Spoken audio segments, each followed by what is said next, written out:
राधा स्वामी जी नानक नाम चढ़दी कला, तेरे भाने सरबत दा भला। या अल्लाह सबका भला हो, peace be unto all the world. वह दूसरों के दुख दूर करने के लिए अपने सुखों की कुर्बानी करता है और उनकी भलाई में खुशी अनुभव करता है।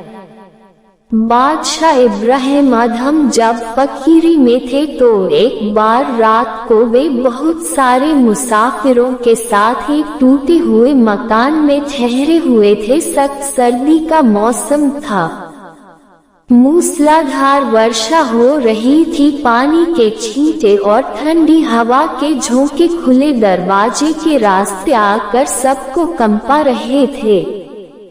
आपसे यह दुख दिखाना गया, चुपचाप उठकर दरवाजे में जा खड़े हुए, जिससे मुसाफिरों को बहुत आराम पहुंचा। परंतु ठंड में खड़े खड़े आप बेहोश हो गए और आपका शरीर अकड़ गया। सवेरा होने पर मुसाफिरों ने आपको पहचाना और आग से सेक कर होश में लाए और पूछा कि आपने ऐसा क्यों किया।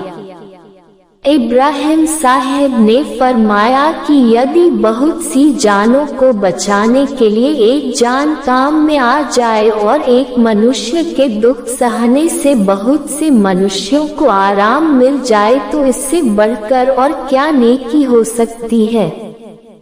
परंतु आजकल के धर्मी ठेकेदार अपनी एक जान के सुख और अपनी बड़ाई या लीडरी के लिए हजारों जानों की भेंट चढ़ा देते हैं।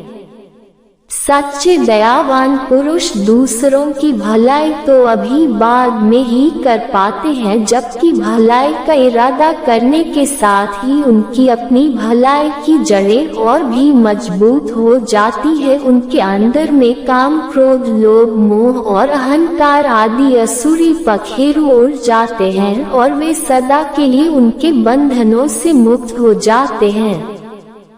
काम, क्रोध, मोह, लोभ आदि भाजी जाही, चरणदास कहे दया जो घट में पहुँचे आही।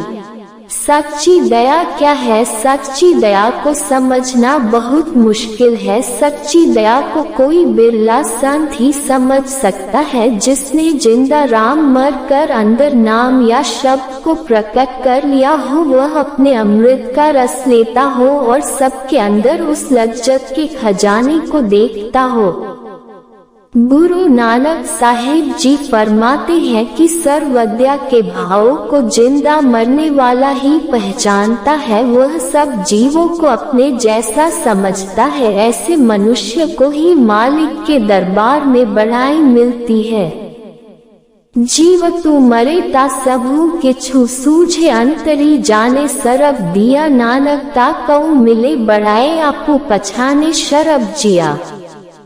सब लोग तन और मन के रसों में डूबे हुए हैं और संसार तथा सांसारिक पदार्थों के रोगी हैं। वे अपने व दूसरों के तन मन को सुख पहुंचाना ही दया समझते हैं। असल रोग आत्मा का है, जो सच्ची जिंदगी है और जिसके द्वारा यह तन और मन कायम है। इसके रोग दूर करने और इससे सुख पहुंचाने का कोई उपाय नहीं करता। सांसारिक पदार्थों की इच्छा इसको बार बार वापस संसार में लाती है और उसके जन्म मरण का दुख दूर नहीं होता। सच्चे संत जिंदगी के असल राज के जानने वाले होते हैं। वे तन और मन की बजाय आत्मा के रोग दूर करने का प्रयत्न करते हैं। ऐसे संत ही सच्चे दयावान कहे जा सकते हैं। उनको हमारी हालात देखकर दया आती है और वे चाहते हैं कि हम जन्म मरण के चक्कर से छूट जाएं, परंतु उनके राज को कोई बिरला मनुष्य ही समझता है, जो अंदर जाता है और शब्द की लज्जत लेता है। प्यारी साध संगत को हाथ फोल्डेड हैंड्स जोड़कर धन धन सद्गुरु तेरा ही आसरा।